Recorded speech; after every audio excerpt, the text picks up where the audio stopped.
نحمدہ ونصلی علی رسولہ الکریم اما بعد فاعوذ باللہ من الشیطان الرجیم بسم اللہ الرحمن الرحیم یا رب لک الحمد کما ینبغی لجلال وجہک وعظیم سلطانک۔ اللہ تبارک و تعالیٰ کی حمد و ثنا کے بعد درود پاک پڑھتے ہیں اس محبوب ترین ہستی کے نام جن کے ذریعے سے ہمیں قرآن پاک ملا۔ اللہم صلی علی محمد وعلی آل محمد کما صلیت علی ابراہیم وعلی آل ابراہیم انک حمید مجید۔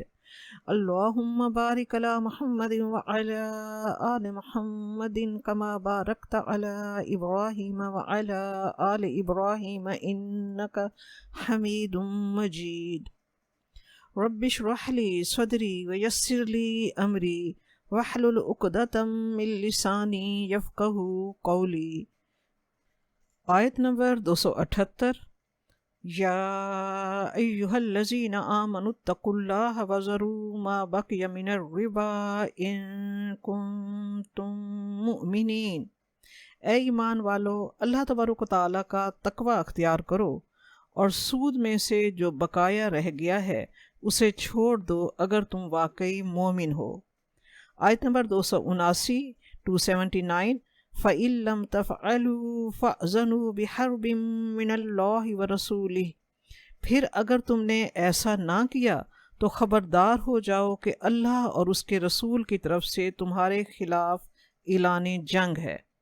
وَإِن تُبْتُمْ فَلَكُمْ رُءُوسُ أَمْوَالِكُمْ لَا تَظْلِمُونَ وَلَا تُظْلَمُونَ۔ اور اگر تم توبہ کر لو تو پھر اصل اموال تمہارے ہی ہیں، نہ تم ظلم کرو اور نہ تم پر ظلم کیا جائے۔ دونوں آیات کی شان نزول کے متعلق مفسرین نے لکھا کہ ایام جاہلیت میں عرب میں قبیلہ بنو ثقیف سودی کاروبار میں سب سے زیادہ معروف تھا۔ جب 9 ہجری میں یہ مسلمان ہو گئے اور ایک دوسرا قبیلہ بنو مغیرہ ان کا حریف تھا، وہ بھی مسلمان ہو چکا تھا۔ اسلام قبول کرنے کے بعد سودی کاروبار تو سب ہی نے چھوڑ دیا تھا، لیکن پچھلے معاملات میں قبیلہ بنو ثقیف کی سود کی رقم قبیلہ بنو مغیرہ کے ذمے لازم تھی۔ انہوں نے اپنا بقایا سود کا مطالبہ قبیلہ بنو مغیرہ سے کیا تو قبیلہ بنو مغیرہ نے جواب دیا کہ مسلمان ہونے کے بعد ہم سود ادا نہیں کریں گے، کیونکہ سود کا جس طرح لینا حرام ہے اسی طرح دینا بھی حرام ہے۔ یہ جھگڑا مکہ معظمہ میں پیش آیا اور مقدمہ امیر مکہ کی عدالت میں پیش ہوا۔ چونکہ سود کے سابق معاملہ کی رقم کا مسئلہ اس وقت تک قرآن پاک میں صاف مذکور نہ تھا، اس لیے امیر مکہ نے رسول پاک صلی اللہ علیہ وآلہ وسلم کی خدمت میں مدینہ منورہ ایک عریضہ لکھ بھیجا اور اس معاملے کے متعلق دریافت کیا کہ کیا فیصلہ کیا جائے۔ رسول پاک صلی اللہ علیہ وآلہ وسلم کی خدمت میں جب یہ مکتوب پہنچا تو اللہ تبارک و تعالیٰ نے اس کا فیصلہ ان آیات میں نازل فرمایا، جس میں اللہ تبارک و تعالیٰ نے فرمایا کہ سود کی حرمت نازل ہونے کے بعد سود کی بقایا رقم کا لین دین بھی جائز نہیں ہے۔ چنانچہ سب صحابہ کرام رضی اللہ تعالیٰ عنہم نے یہ قرآنی حکم سن کر اس کے مطابق اپنے مطالبات بھی چھوڑ دیے۔ اللہ تبارک و تعالیٰ نے آیت کو یا ایہا الذین آمنوا اتقوا اللہ سے شروع کیا ہے، یعنی ایمان والوں کو اللہ تبارک و تعالیٰ نے دعوت دی ہے کہ حکم الہی آ جانے کے بعد اللہ کے حکم کے آگے سر تسلیم خم کرو۔ تم اللہ تعالیٰ کے احکامات کی پیروی میں سبقت لے جانے والے بنو۔ وَذَرُوا مَا بَقِیَ مِنَ الرِّبَا، سود میں سے جو باقی بچا ہوا ہے اسے چھوڑ دو۔ تم آگے بڑھو، تم پائنیئر بنو، تم دنیا کو سود کے ظلم سے نجات دلانے والے بنو۔ اللہ تبارک و تعالیٰ نے فرمایا اتقوا اللہ یا ایہا الذین آمنوا اتقوا اللہ، اے ایمان والو تقوی اختیار کرو، اللہ تعالیٰ کا ڈر دل میں رکھتے ہوئے سود کے گناہ سے بچو اور بقایا سود چھوڑ دو۔ ہمارے دماغوں میں یہ بات بیٹھ گئی ہے کہ ایمان والوں کے پاس پیسہ نہیں ہوتا۔ ہم سوچتے ہیں کہ تقوی اور پیسہ، مسلمان اور پیسہ، یہ دونوں اکٹھے نہیں ہو سکتے۔ نہیں، اگر ایسا ہوتا تو اللہ تبارک و تعالیٰ ایمان والوں سے یا ایھا الذین آمنوا اتقوا اللہ سے بات شروع نہ فرماتا۔ اللہ تعالیٰ نے فرمایا ہے یا ایھا الذین آمنوا اتقوا اللہ وذروا ما بقی من الربا، اے ایمان والو تقوی اختیار کرو اور سود کی بقایا رقم چھوڑ دو، یعنی پیسہ کے معاملے میں تقوی اختیار کرو۔ یہ ہے اسلام کی روح پیسے کے معاملے میں۔ یہ نہیں کہ ایمان والوں کے ایمان والوں کے پاس پیسہ ہونا برا ہے۔ نہیں، اسلام کی نظر میں پیسہ برا نہیں ہے۔ ہاں، تقوی کے بغیر پیسہ برا ہے۔ تقوی کے بغیر پیسہ برا ہے، تقوی کے ساتھ پیسہ خیر ہے۔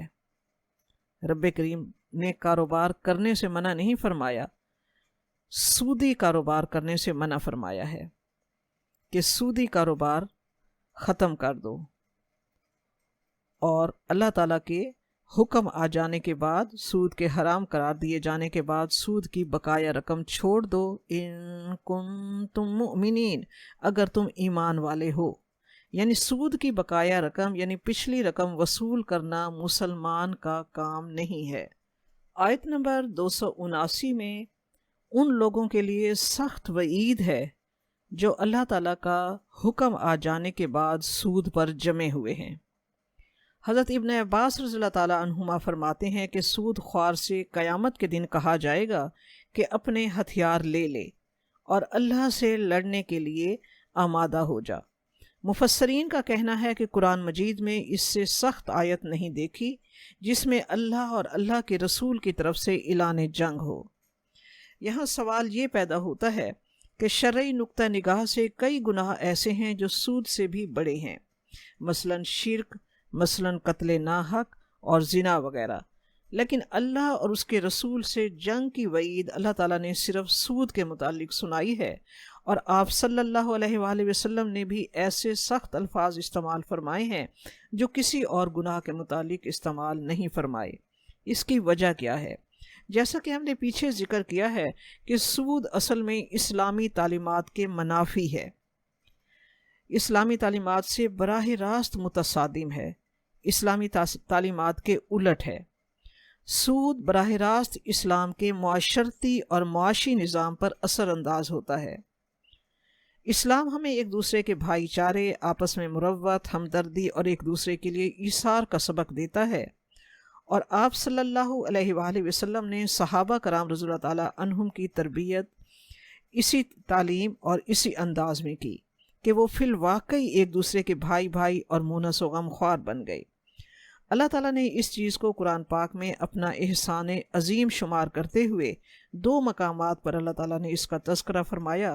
سورۃ آل عمران کی آیت نمبر 103 میں اللہ تعالیٰ نے فرمایا فَأَلَّفَ بَيْنَ قُلُوبِكُمْ فَأَصْبَحْتُمْ بِنِعْمَتِهِ إِخْوَانًا، اللہ تعالیٰ نے تمہارے دلوں میں محبت ڈالی اور تم اس کی نعمت سے آپس میں بھائی بھائی ہو گئے۔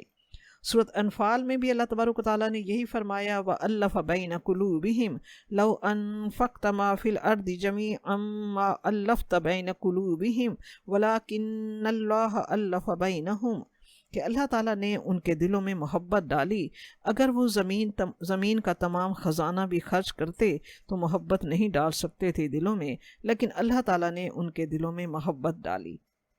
یہ ہے اسلام کی تعلیمات۔ جبکہ سود جو ہے وہ انسان کے اندر بالکل اس سے متضاد صفات مثلاً بخل، زرپرستی، سنگ دلی، شقاوت پیدا کرتا ہے، اور سودی معاشرے میں بھائی بھائی میں نفرت پیدا ہو جاتی ہے جو اسلام کی تعلیمات کے بالکل عین ضد ہے۔ رب کریم نے فرمایا وَإِن تُبْتُمْ فَلَكُمْ رُؤُوسُ أَمْوَالِكُمْ، اور اگر تم توبہ کر لو تو تمہارا اصل زر جو ہے، جو کسی پر قرض ہے، بے شک وہ لے لو، تمہارے اصل زر تمہارے مال ہیں، سود نہ لو۔ ایسا نہ ہو کہ تم سود لے کر کسی پر ظلم کرو، اور ایسا بھی نہ ہو کہ تمہارا اصل زر بھی دبا کر تم پر کوئی ظلم کرے۔ یعنی اللہ تعالیٰ نے معاشرے کو سودی نظام سے نجات دلانے کی خود ترکیب بتا دی کہ اس حکم کے آ جانے کے بعد قرض دینے والا صرف اپنا اصل زر ہی وصول کرے، سود کا مطالبہ نہ کرے، سود کا مطالبہ کر کے مقروض پر وہ ظلم نہ کرے۔ اسی طرح مقروض پر بھی لازم ہے کہ وہ قرض دینے والے کا اصل زر اسے واپس کر دے۔ یہ ایسا نہ ہو کہ قرض دینے والے کا اصل زر دبا کر قرض دینے والے پر ظلم ہو، نہ تو ظلم کیا جائے اور نہ ہی اس پر ظلم ہو۔ آیت نمبر 280 وَإِن كَانَ ذُو عُسْرَةٍ فَنَظِرَةٌ إِلَى مَيْسَرَةٍ وَأَن تَصَدَّقُوا خَيْرٌ لَكُمْ إِن كُنتُمْ تَعْلَمُونَ۔ اور اگر مقروض تنگ دست ہو تو فراخی حاصل ہونے تک اسے مہلت دو، اور اگر تم صدقہ ہی کرو تو یہ تمہارے لیے بہتر ہے اگر تم جانتے ہو۔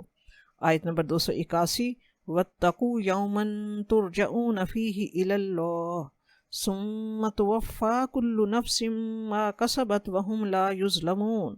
اور ڈرو اس دن سے کہ جس دن تم لوٹا دیے جاؤ گے اللہ تبارک و تعالیٰ کی طرف، اور پھر ہر جان کو پورا دیا جائے گا جو کمائی اس نے کی ہوگی، اور ان پر کچھ ظلم نہ ہوگا۔ مقروض کو مہلت دینے یا اسے معاف کر دینے میں جو بہتری ہے وہ مدرجہ ذیل احادیث سے واضح ہوتی ہے۔ صحیح مسلم میں فرمان نبوی ہے کہ جس شخص کو یہ محبوب ہو کہ اللہ تعالیٰ اسے قیامت کی سختیوں سے نجات دے، اسے چاہیے کہ تنگ دست کو مہلت دے یا پھر اسے معاف کر دے۔ صحیح مسلم ہی میں ہے کہ آپ صلی اللہ علیہ وآلہ وسلم نے فرمایا، جو کسی تنگ دست کو مہلت دے یا معاف کر دے، قیامت کے دن اللہ تبارک و تعالیٰ اسے اپنے سائے میں جگہ دے گا۔ مسند احمد میں حدیث مبارکہ ہے کہ آپ صلی اللہ علیہ وآلہ وسلم نے فرمایا، جو شخص مفلس آدمی پر اپنا قرض وصول کرنے میں نرمی کرے اور اسے ڈھیل دے، اس کو جتنے دن وہ قرض کی رقم ادا نہ کر سکے اتنے دنوں تک ہر دن اتنی رقم خیرات کرنے کا ثواب ملے گا۔ صحیح مسلم ہی میں ہے کہ ابو لیلہ نے ایک حدیث روایت کی ہے کہ رسول پاک صلی اللہ علیہ وآلہ وسلم نے فرمایا کہ قیامت کے دن ایک بندہ لایا جائے گا، اللہ تبارک و تعالیٰ کے سامنے ایک بندہ لایا جائے گا، اللہ تعالیٰ اس سے سوال کرے گا، بتا تو نے میرے لیے کیا نیکی کی؟ وہ کہے گا، اے اللہ، ایک ذرے کے برابر بھی کوئی ایسی نیکی مجھ سے نہیں ہوئی کہ آج میں اس کی جزا طلب کر سکوں۔ اللہ تعالیٰ اس سے پھر پوچھے گا، وہ پھر یہی جواب دے گا، اللہ تبارک و تعالیٰ پھر پوچھے گا، وہ پھر یہی کہے گا، اور کہے گا کہ پروردگار، ایک چھوٹی سی بات البتہ یاد پڑتی ہے کہ تو نے اپنے فضل سے مجھے مال دے رکھا تھا، میں تجارت پیشہ شخص تھا، لوگ ادھار سدھار لے جاتے تھے، میں دیکھتا تھا کہ یہ غریب شخص ہے اور وہ وعدہ پر قرض ادا نہ کر سکا تو میں اسے کچھ اور مدت کی مہلت دے دیتا، عیالدار پر میں سختی نہ کرتا، اگر کسی کو زیادہ تنگی والا پاتا تو میں معاف بھی کر دیتا۔ اللہ تعالیٰ فرمائے گا، پھر میں تجھ پر آسانی کیوں نہ کروں؟ میں تو سب سے زیادہ آسانی کرنے والا ہوں، جا، میں نے تجھے بخشا، جنت میں داخل ہو جا۔ مسند احمد میں ہے کہ رسول پاک صلی اللہ علیہ وآلہ وسلم نے مسجد آتے ہوئے زمین کی طرف اشارہ کر کے فرمایا، جو شخص کسی نادار پر آسانی کر دے یا اسے معاف کر دے تو اللہ تعالیٰ اسے جہنم کی گرمی سے بچا لے گا۔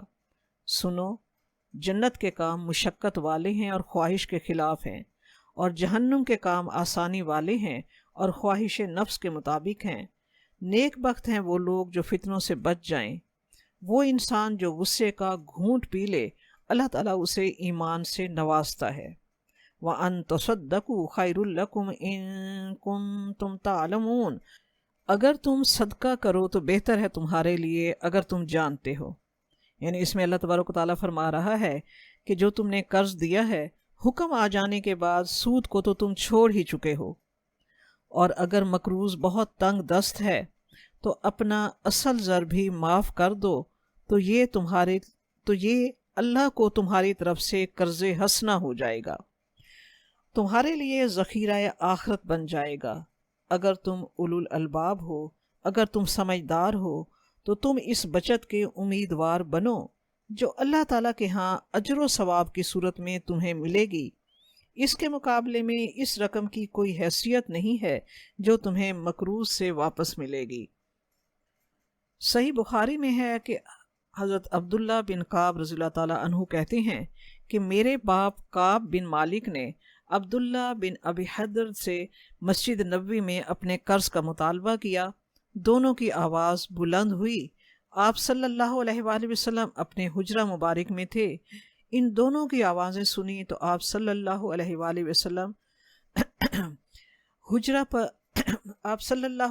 وسلم حجرہ کا پردہ اٹھا کر برآمد ہوئے اور کعب کو پکارا۔ کعب رضی اللہ تعالیٰ عنہ نے کہا، حاضر یا رسول اللہ۔ آپ صلی اللہ علیہ وآلہ وسلم نے اشارے سے فرمایا، آدھا قرض چھوڑ دو۔ کعب رضی اللہ تعالیٰ عنہ کہنے لگے، یا رسول اللہ میں نے چھوڑ دیا۔ پھر آپ صلی اللہ علیہ وآلہ وسلم نے عبداللہ بن ابی حضرت سے فرمایا، اٹھ اور اس کا قرض ادا کر۔ دیوالیہ ہونے کی صورت میں اسلامی عدالت مقروض کی جائیداد کی کرکی کر سکتی ہے، البتہ مدرجہ ذیل اشیاء جو ہیں وہ کرکی سے مستثنیٰ ہوں گی۔ نمبر 1، مفلس کے رہنے کا مکان۔ نمبر 2، اس کے اور اس کے اہل خانہ کے پہننے والے کپڑے۔ نمبر 3، اگر تاجر ہے تو باردانہ اور محنت کش ہے تو اس کے کام کے اوزار۔ نمبر 4، اس کے اور اس کے اہل خانہ کے کھانے پینے کا سامان اور گھر کے روزمرہ استعمال کے برتن اس چیز سے مستثنیٰ ہوں گے۔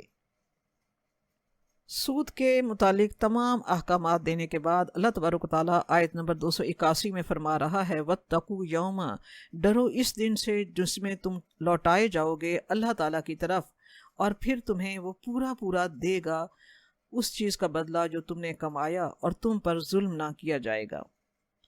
روایت ہے کہ یہ قرآن پاک کی آخری آیت ہے۔ اس آیت کے نازل ہونے کے بعد آپ صلی اللہ علیہ وآلہ وسلم صرف 9 راتیں حیات رہے۔ ابن عباس رضی اللہ تعالیٰ عنہ سے ایک روایت ہے کہ اس آیت کے بعد آپ صلی اللہ علیہ وآلہ وسلم کی زندگی 21 دن تھی۔ ابن جریر رحمۃ اللہ علیہ فرماتے ہیں، اور سلف کا قول ہے کہ اس کے بعد اس آیت کے نازل ہونے کے بعد آپ صلی اللہ علیہ وآلہ وسلم 9 رات حیات رہے۔ الغرض قرآن پاک میں سب سے آخر میں یہی آیت نازل ہوئی۔ اس میں اللہ تبارک و تعالیٰ تمام احکامات اور ہدایات کے بعد اللہ تعالیٰ اپنے بندوں کو نصیحت فرما رہا ہے اور انہیں دنیا کے زوال، مال کے فناء، آخرت کا آنا، اللہ تعالیٰ کی طرف لوٹنا، اللہ کو اپنے اعمال کا حساب دینا اور ان تمام اعمال پر سزا اور جزا کا ملنا اللہ تبارک و تعالیٰ اس آیت میں یاد دلا رہا ہے۔ اللہ تعالیٰ آخرت کے عذابوں سے ڈراتا ہے کیونکہ نظریہ آخرت انسان کے اعمال کی اصلاح کے لیے کلیدی حیثیت رکھتا ہے۔ آیت نمبر 282 اور 283 یہ آیات دین کہلاتی ہیں۔ یا ایہا الذین آمنوا اذا تداینتم بدین الی اجل مسمی فاکتبوہ، اے اہل ایمان، جب بھی تم قرض کا کوئی معاملہ کرو ایک وقت معین تک کے لیے تو اسے لکھ لیا کرو۔ وَلْيَكْتُبْ بَيْنَكُمْ كَاتِبٌ بِالْعَدْلِ، اور چاہیے کہ اس کو لکھے کوئی لکھنے والا تمہارے درمیان عدل کے ساتھ۔ وَلَا يَأْبَ كَاتِبٌ أَن يَكْتُبَ كَمَا عَلَّمَهُ اللَّهُ فَلْيَكْتُبْ، اور جو لکھنا جانتا ہو وہ لکھنے سے انکار نہ کرے جس طرح اللہ تعالیٰ نے اس کو سکھایا ہے، بس چاہیے کہ وہ لکھ دے۔ وَلْيُمْلِلِ الَّذِي عَلَيْهِ الْحَقُّ وَلْيَتَّقِ اللَّهَ رَبَّهُ وَلَا يَبْخَسْ مِنْهُ شَيْئًا، اور املا وہ شخص کروائے جس پر حق آتا ہے، اور وہ اللہ تعالیٰ سے ڈرتا رہے اپنے رب سے، اور لکھواتے ہوئے اس میں کسی شے کی کمی نہ کرے۔ فَإِن كَانَ الَّذِي عَلَيْهِ الْحَقُّ صَفِيحًا أَوْ ضَعِيفًا أَوْ لَا يَسْتَطِيعُ أَن يُمِلَّ فَلْيُمْلِلْ وَلِيُّهُ بِالْعَدْلِ، پھر اگر وہ شخص جس پر حق عائد ہوتا ہے ناسمجھ ہو یا ضعیف ہو یا اس کے اندر اتنی صلاحیت نہ ہو کہ وہ املا کروا سکے تو جو اس کا ولی ہو وہ انصاف کے ساتھ لکھوا لے۔ وَاسْتَشْهِدُوا شَهِيدَيْنِ مِن رِّجَالِكُمْ فَإِن لَّمْ يَكُونَا رَجُلَيْنِ فَرَجُلٌ وَامْرَأَتَانِ مِمَّن تَرْضَوْنَ مِنَ الشُّهَدَاءِ أَن تَضِلَّ إِحْدَاهُمَا فَتُذَكِّرَ إِحْدَاهُمَا الْأُخْرَىٰ، اور اس پر گواہ بنا لیا کرو اپنے مردوں میں سے 2 آدمیوں کو، پھر اگر 2 مرد دستیاب نہ ہوں تو 1 مرد اور 2 عورتیں، یہ گواہ تمہارے پسندیدہ لوگوں میں سے ہوں، تاکہ ان میں سے کوئی ایک بھول جائے تو دوسری یاد کروا دے۔ وَلَا يَأْبَ الشُّهَدَاءُ إِذَا مَا دُعُوا وَلَا تَسْأَمُوا أَن تَكْتُبُوهُ صَغِيرًا أَوْ كَبِيرًا إِلَىٰ أَجَلِهِ ذَٰلِكُمْ أَقْسَطُ عِندَ اللَّهِ وَأَقْوَمُ لِلشَّهَادَةِ وَأَدْنَىٰ أَلَّا تَرْتَابُوا، اور نہ انکار کریں گواہ جب ان کو بلایا جائے، اور نہ تم سستی کرو اس کے لکھنے میں، معاملہ خواہ چھوٹا ہو یا بڑا، ایک معین مدت کے لیے۔ یہ اللہ تعالیٰ کے نزدیک زیادہ مبنی بر انصاف ہے اور گواہی کو زیادہ درست رکھنے والا ہے، اور یہ اس کے زیادہ قریب ہے کہ تم شبہ میں نہیں پڑو گے۔ إِلَّا أَن تَكُونَ تِجَارَةً حَاضِرَةً تُدِيرُونَهَا بَيْنَكُمْ، اللہ یہ کہ کوئی تجارتی لین دین ہو جو تم دست بدست کرتے ہو، فَلَيْسَ عَلَيْكُمْ جُنَاحٌ أَلَّا تَكْتُبُوهَا، تو پھر تم پر کوئی گناہ نہیں ہے کہ اسے نہ لکھو۔ وَأَشْهِدُوا إِذَا تَبَايَعْتُمْ، اور گواہ بنا لیا کرو جب کوئی مستقبل کا سودا کرو۔ وَلَا يُضَارَّ كَاتِبٌ وَلَا شَهِيدٌ وَإِن تَفْعَلُوا فَإِنَّهُ فُسُوقٌ بِكُمْ وَاتَّقُوا اللَّهَ وَيُعَلِّمُكُمُ اللَّهُ وَاللَّهُ بِكُلِّ شَيْءٍ عَلِيمٌ، اور نہ نقصان پہنچایا جائے کسی لکھنے والے کو اور گواہ کو، اور نہ نقصان پہنچائے کوئی لکھنے والا اور گواہ، اور اگر تم ایسا کرو گے یعنی نقصان پہنچاؤ گے تو یہ تمہارے حق میں گناہ کی بات ہے، اور اللہ تبارک و تعالیٰ سے ڈرتے رہو، اللہ تعالیٰ تمہیں تعلیم دے رہا ہے، اللہ تعالیٰ ہر چیز کا علم رکھنے والا ہے۔ گزشتہ آیات میں پہلے انفاق فی سبیل اللہ اور صدقہ اور خیرات کی بات آئی کہ صدقہ دینا بہت بڑی نیکی ہے۔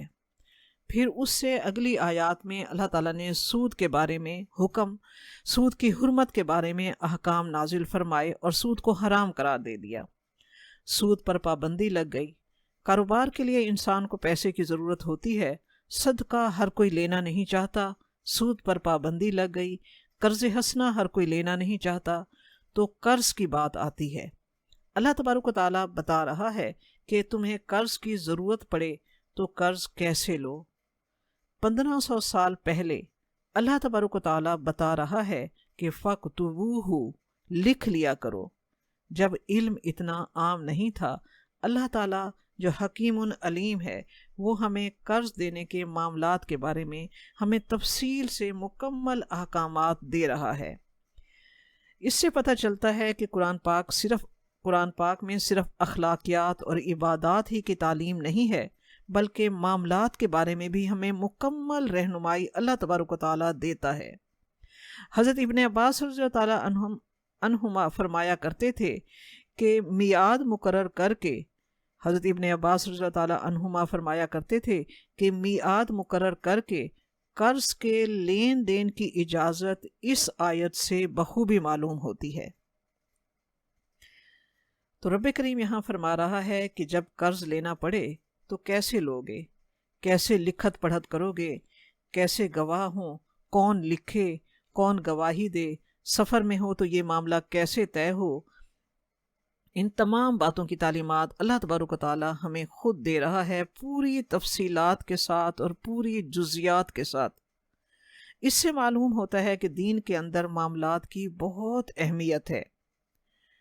دین اسلام کے اندر معاملات کی سچائی، صداقت، امانت، دیانت، اس کی بہت زیادہ اہمیت ہے۔ اللہ جانتا ہے کہ انسان کے اندر مال کی محبت بہت زیادہ ہے۔ بعض اوقات مال کی محبت میں انسان اپنے رشتہ داروں اور خون کے رشتے بھول جاتا ہے اور مالی معاملات میں عدل و انصاف سے کام نہیں لیتا۔ قرض کو محبت کی کینچی کہا گیا ہے، اسی لیے اللہ تبارک و تعالیٰ نے خاص طور پر قرض کے معاملے میں بہت تفصیل کے ساتھ احکام دیے ہیں، کیونکہ قرض کا معاملہ بہت ہی حساس ہوتا ہے۔ شہید کے معاملے میں کہا جاتا ہے کہ اس کے سارے گناہ زمین پر اس کے خون کا پہلا قطرہ گرتے ہی معاف ہو جاتے ہیں۔ شہید کے خون کا پہلا قطرہ گرنے سے پہلے ہی اس کے سارے گناہ معاف ہو جاتے ہیں، مگر قرض کا گناہ شہید سے بھی معاف نہیں ہوتا جب تک اس کے وارث اس کا قرض ادا نہ کریں۔ وہ اپنے اجر کو نہیں پہنچتا، معلق رہتا ہے۔ پھر دیگر انسانوں کی کیا صورت ہوگی؟ قرض کی ادائیگی میں احتیاط اور اس کی اہمیت کا اندازہ ہم اس بات سے بھی لگاتے ہیں کہ وراثت کے تفصیلی احکام دیتے ہوئے اللہ تبارک و تعالیٰ نے بار بار فرمایا ہے من بعد وصیۃ توصون بہا او دین، یعنی وراثت کی تقسیم نہیں ہوگی جب تک کہ میت کی وصیت اور اس کا قرض ادا نہ کر دیا جائے۔ میت کے ترکے میں سے پہلے اس کی وصیت اور اس کا قرض ادا کیا جائے گا، پھر اس کے بعد وراثت جو ہوگی وہ وارثوں میں تقسیم ہوگی۔ یہ اللہ تعالیٰ کا حکم ہے۔ اس سے ہمیں قرض کے معاملات کی اہمیت کا بخوبی اندازہ ہوتا ہے۔ یا ایہا الذین آمنوا، اللہ تبارک و تعالیٰ ایمان والوں سے مخاطب ہے۔ ہر شخص کو زندگی میں لین دین سے واسطہ پڑتا ہے۔ بعض اوقات معاملہ نقد ہو تو بات وہیں ختم ہو جاتی ہے، مگر جب معاملہ ادھار ہو تو لکھنا ضروری ہے۔ زبانی کلامی پر نہیں رہنا چاہیے، لازم ہے کہ کاغذی ثبوت ہو۔ رب حکم دے رہا ہے فَاكْتُبُوهُ، یہ فعل امر ہے، پس لکھ لیا کرو۔ امر واجب کے لیے ہوتا ہے، فرض کے لیے نہیں۔ بعض علماء کے نزدیک یہ واجب ہے اور بعض علماء کے نزدیک یہ مستحب ہے۔ تو اللہ تبارک و تعالیٰ آیت کے آغاز سے فرماتا ہے کہ اے ایمان والو، جب تم قرض کا کوئی معاملہ کرو ایک وقت معین تک کے لیے تو اس کو لکھ لیا کرو۔ آیت کے اس حصے سے دو حکم معلوم ہوتے ہیں۔ ایک یہ کہ قرض کا وقت معین ہونا چاہیے کہ یہ کب واپس ہوگا، اور دوسرے یہ کہ اس کو لکھ لیا جائے۔ یہ فعل امر ہے اور امر وجوب کے لیے ہوتا ہے، اور چاہیے، اس کے بعد نبی کریم فرماتا ہے، چاہیے کہ اس کو لکھے کوئی لکھنے والا تمہارے درمیان عدل کے ساتھ، یعنی لکھنے والا جو ہے وہ کوئی ڈنڈی نہ مارے، اسے چاہیے کہ وہ صحیح لکھے، اور جو لکھنا جانتا ہو وہ لکھنے سے انکار نہ کرے۔ جس طرح اللہ تعالیٰ نے اس کو علم دیا ہے، اللہ نے اس کو سکھایا ہے، پس چاہیے کہ وہ لکھ دے۔ یہ ہدایت تاکید کے ساتھ کی گئی ہے، اس لیے کہ اس معاشرے میں پڑھے لکھے لوگ بہت کم ہوتے تھے۔ اب بھی مالی معاملات اور معاہدات بالعموم وسیقہ نویس تحریر کرتے ہیں۔ رب کریم نے آگے فرمایا وَلْيُمْلِلِ الَّذِي عَلَيْهِ الْحَقُّ، اور املا وہ شخص کرائے جس پر حق ہے، یعنی جس نے قرض لیا ہے دستاویزات وہ لکھوائے، یعنی قرض دینے والے پر نہیں ہے یہ ذمہ داری، لکھوانے کی ذمہ داری جو ہے وہ قرض لینے والے پر ہے۔ وہ دستاویز لکھوائے کہ میں کیا ذمہ داری لے رہا ہوں، جس کا مال ہے وہ نہ لکھوائے۔ وہ اللہ سے ڈرتا رہے، اپنے رب سے، اور اس میں کسی چیز کی کوئی کمی نہ کرے۔ پھر اگر وہ شخص جس پر حق عائد ہوتا ہے، یعنی جو قرض لے رہا ہے، اگر وہ شخص ناسمجھ اور ضعیف ہے، یا اس کے اندر، یعنی جو شخص قرض لے رہا ہے اگر وہ ناسمجھ اور ضعیف ہے، یا اس کے اندر اتنی صلاحیت نہ ہو کہ وہ املا کروا سکے یعنی لکھوا سکے، تو جو کوئی اس کا ولی ہو وہ انصاف کے ساتھ لکھوائے۔ اور اگر قرض لینے والا یعنی ناسمجھ ہے، ضعیف ہے، یا دستاویز نہیں لکھوا سکتا، تو اس کا کوئی ولی، کوئی وکیل یا کوئی مختار اس کی طرف سے انصاف کے ساتھ تحریر لکھوائے۔ یہاں املا کے معنوں میں آیا ہے۔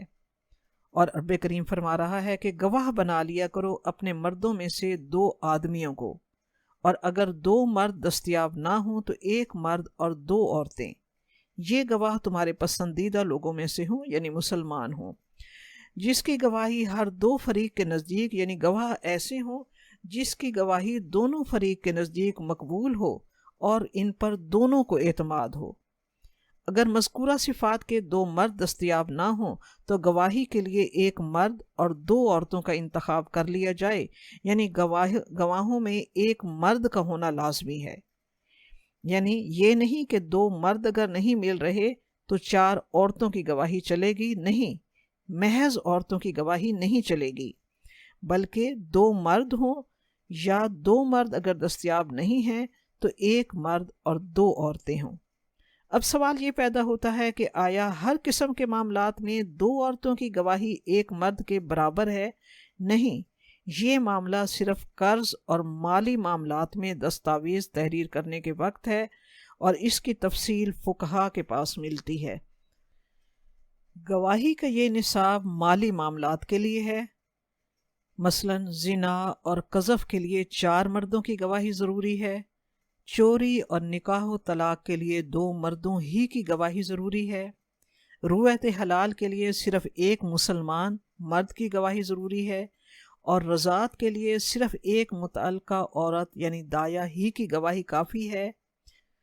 فوجداری معاملات میں صرف مرد ہی کی گواہی لی جاتی ہے، اور مالی معاملات میں بھی ایسی زبانی گواہی کی ضرورت بھی اس وقت پیش آ سکتی ہے جب اس معاملہ کی ایسی جزیات میں کوئی جھگڑا پیدا ہو جائے جنہیں تحریر میں نہ لایا جا سکا ہو اور معاملہ عدالت میں چلا جائے، ورنہ تحریر تو کی ہی اس لیے جاتی ہے کہ جھگڑے کی صورت پیدا نہ ہو۔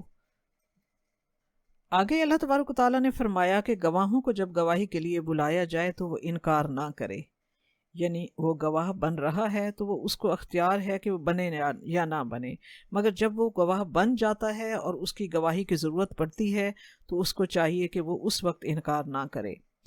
اور رب کریم فرما رہا ہے کہ تم لکھت پڑھت کے معاملے میں سستی نہ کیا کرو، معاملہ چاہے چھوٹا ہو یا بڑا ہو اس کی معین مدت تک کے لیے لکھت پڑھت کر لیا کرو، یہ اللہ تعالیٰ کے نزدیک زیادہ انصاف پر مبنی ہے، اور گواہی کے لیے زیادہ درست ہے کہ معاملہ ضبط تحریر میں آ جائے تو بہت واضح رہے گا، ورنہ زبانی یادداشت کے اندر تو کہیں تعبیر ہی میں فرق ہو جاتا ہے، اور اللہ تعالیٰ کے نزدیک یہ زیادہ بہتر ہے کہ تم اس طرح شبہ میں نہیں پڑو گے۔ ہاں، اگر کوئی تجارتی لین دین بالکل دست بدست ہو، یعنی نقد پر معاملہ ہو، یعنی جیسے کسی دکاندار سے کوئی چیز خریدتے ہو اور نقد پیسے ادا کرتے ہو، تو ضروری نہیں ہے کہ آپ اس کا کیش میمو بھی لو، اگر آپ چاہیں تو دکاندار سے کیش میمو طلب کر سکتے ہیں، تو اگر نقد معاملہ ہو تو تم پر کوئی گناہ نہیں ہے کہ تم اسے نہ لکھو۔ اور جب تم وَأَشْهِدُوا إِذَا تَبَايَعْتُمْ اور گواہ بنا لیا کرو جب کوئی مستقبل کا سودا کرو۔ یہ بیع سلم جو ہوتی ہے یہ اس کے متعلق ہے کہ جب مستقبل کا کوئی سودا کرو تو گواہ بنا لیا کرو۔ یہ بھی ایک طرح کا قرض ہے۔ مثال کے طور پر آپ کسی ذمہ دار سے طے کرتے ہیں کہ آئندہ فصل کے موقع پر آپ اس سے اتنے روپے فی من کے حساب سے 500 من گندم خریدیں گے، یہ بیع سلم ہے، یہ بیع سلم کہلاتی ہے، اور اس میں لازم ہے کہ آپ پوری قیمت ابھی ادا کریں اور آپ کو گندم جو ہے وہ فصل کے موقع پر ملے گی۔ اس طرح کا لین دین بھی باقاعدہ تحریر میں آ جانا چاہیے اور اس پر 2 گواہ مقرر ہونے چاہیے۔ رب کریم فرما رہا ہے کہ نہ کسی لکھنے والے کو نقصان پہنچایا جائے اور نہ گواہ کو، اور نہ نقصان پہنچائے کوئی لکھنے والا اور گواہ۔ اگر تم ایسا کرو گے تو یہ تمہارے حق میں گناہ کی بات ہے۔ تم یہ تمام معاملات کرتے ہوئے اللہ تعالیٰ سے ڈرتے رہو۔ اللہ تمہیں تمہارے تمام معاملات کی تعلیم دے رہا ہے۔ اللہ ہر چیز کا کلی علم رکھنے والا ہے۔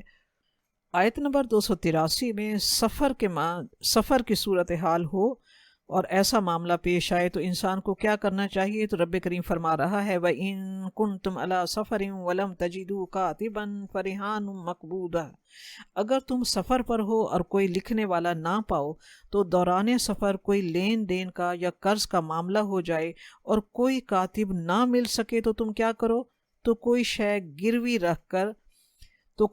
گروی رکھ لو قبضے میں، یعنی قرض لینے والا اپنی کوئی شے قرض دینے والے کے حوالے کر دے کہ میری یہ شے آپ کے قبضے میں رہے گی، آپ اتنے پیسے مجھے دے دیجئے، میں جب یہ واپس کروں تو آپ میری چیز مجھے لوٹا دیجئے۔ یہ رہن رکھنا یا گروی رکھنا کہلاتا ہے۔ یہ گروی رکھی ہوئی چیز جو ہے وہ قرض دینے والا جو ہے وہ گروی رکھی ہوئی چیز سے کوئی فائدہ اٹھانے کی اسے اجازت نہیں ہے۔ اگر وہ ایسا کرے گا تو وہ سود ہو جائے گا۔ مثلاً اگر مکان رہن رکھا ہوا ہے تو اس پر قبضہ تو قرض دینے والے کا ہوگا، لیکن وہ اس سے فائدہ نہیں حاصل کر سکتا، اس کا کرایہ نہیں لے سکتا، کرایہ مالک ہی کو جائے گا۔ پھر رب کریم نے فرمایا فَإِنْ أَمِنَ بَعْضُكُمْ بَعْضًا فَلْيُؤَدِّ الَّذِي تُؤْمِنَ أَمَانَتَهُ۔ پھر اگر تم میں سے ایک دوسرے پر اعتماد کرے، یعنی ایک شخص دوسرے پر اعتماد کرتے ہوئے بغیر کوئی چیز گروی رکھے اگر اسے قرض دے دیتا ہے، تو جس کے پاس امانت رکھی گئی ہے اس کو چاہیے کہ وہ اس کی امانت واپس کرے۔ اس میں رب کریم یہ فرماتا ہے کہ اگر کوئی چیز گروی نہ رکھی گئی ہو تو یہ قرض امانت کی طرح ہوگا، اس کا امانت کی طرح خیال کرتے ہوئے وہ اسے لوٹائے۔ مثلاً جیسے ایک شخص کے پاس گروی رکھنے کو کچھ نہیں ہے اور دوسرے بھائی نے اس پر اعتماد کرتے ہوئے اسے کوئی شے گروی رکھے بغیر اسے قرض دے دیا ہے، تو یہ قرض یعنی یہ مال جو اس نے قرض لیا ہے یہ اس کے پاس قرض دینے والے کی امانت ہوگا، جس کا واپس لوٹانا اس کے ذمے ہے۔ وَلْيَتَّقِ اللَّهَ رَبَّهُ، اور اللہ تعالیٰ سے ڈرے جو اس کا رب ہے۔ وَلَا تَكْتُمُوا الشَّهَادَةَ، اور گواہی کو نہ چھپاؤ، اور جو گواہی کو چھپائے گا تو اس کا دل گناہ گار ہے۔ بعض گناہوں کا اثر انسان کے ظاہری اعضاء تک محدود ہوتا ہے، مگر بعض کا تعلق دل سے ہوتا ہے۔ شہادت کا چھپانا بھی اسی نوعیت کا گناہ ہے کہ اس سے انسان کا دل داغدار ہو جاتا ہے۔ اگر دل داغدار ہو جائے تو باقی کیا بچتا ہے؟ واللہ بما تعملون علیم، اور جو کچھ تم کر رہے ہو اللہ تبارک و تعالیٰ اسے خوب جانتا ہے۔ سبحانک اللہم و بحمدک اشہد ان لا الہ الا انت استغفرک و اتوب الیک۔